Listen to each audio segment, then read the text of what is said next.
Located in the heart of downtown Council Bluffs, the Union Pacific Railroad Museum is a beautiful and unique Beaux-Arts style building that originally housed the Council Bluffs Carnegie Public Library.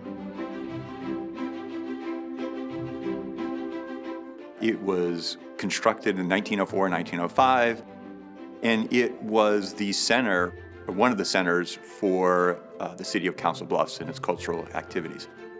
It fit into this desire by Andrew Carnegie, the steel magnate and philanthropist, to provide libraries across the entire country. So he funded several thousand libraries over the course of 25 years. In Iowa itself, 101 public libraries were funded by Carnegie. This was one of the largest. The library had to be open to everyone. Everyone had to be accepted. So many of the same ideas about a public library today were there in that early version. The Beaux-Arts was seen as very civic-oriented. It was a very prominent style. It fit with the classical, people were interested in the classics, so Roman, Greek architecture, and you can see that in the design outside. The impressive nature of the Beaux-Arts style building is not super unlike train stations from the turn of the century. We frequently have to explain, no, it was actually a library, not a train station. But they had a similar weighty, important feel. Semi-institutional, you know, this isn't a house. It definitely has that facade that lends itself to a government or institution to it. But then I think that the Beaux-Arts style is a little bit whimsical, which helps, for my mission to making the museum a fun and accessible place for families. So we don't want it to be too intimidating.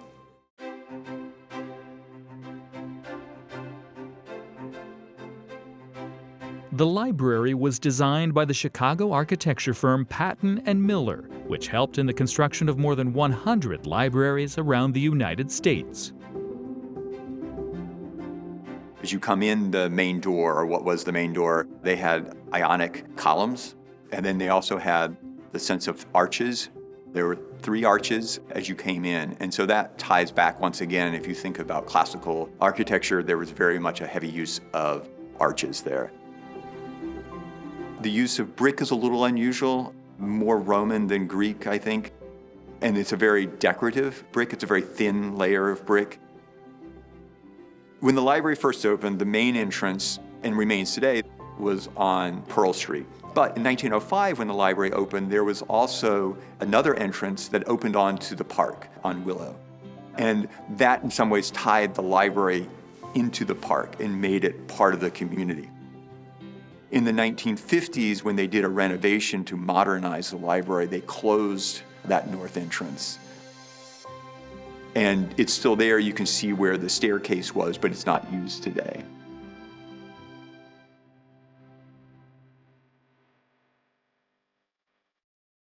Behind me is what we consider the atrium for the building. So this would have been the original entrance, vaulted space into the building. Once you enter into the first floor for the space, this grand atrium opens up with vaulted ceilings and curved arches that are surprising in a space this size, I think, and feel very impressive. They feel very weighty. It's a very grand entrance. So you would walk up the steps, and as you came into the building where the railroad car is today, it was very dramatic.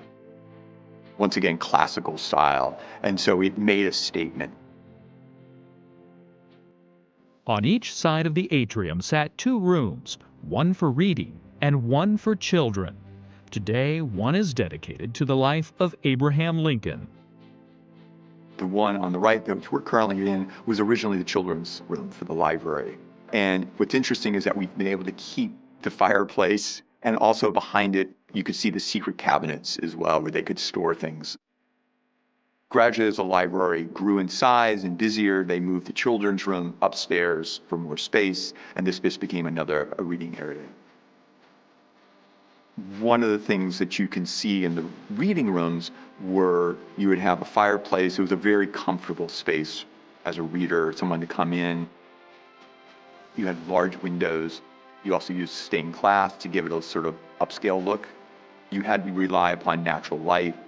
And so the windows on this level were much larger than as you get upstairs where the stacks or where the books were stored, where you didn't need as much natural light. This building during the renovations had gorgeous woodwork and arched doorways and fan lights and stained glass. And much of that is preserved in the building. Some features were maybe moved, but all of the original woodwork, if anything new was added, it matched the old. It was just a beautiful job of historic preservation.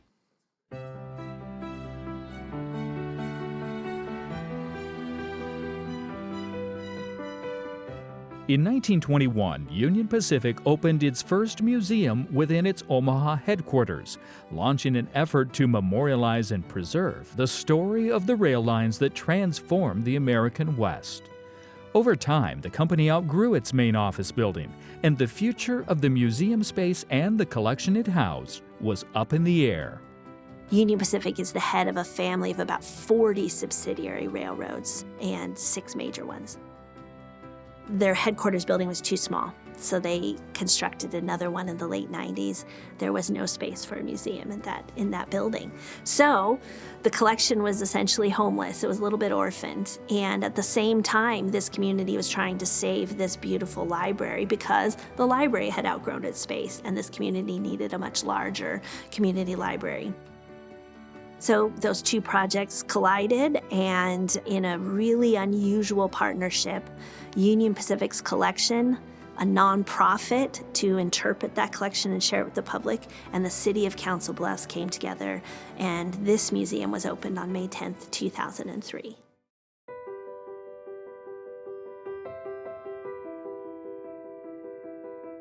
For the floor that's behind me, which this would be considered our big story, the Transcontinental Railroad, the Building America story. When we started the design process on this floor, we wanted to transport visitors to another place. We wanted to provide enough of a 3D environment where we could kind of pull people out of where they thought they were and put them somewhere else.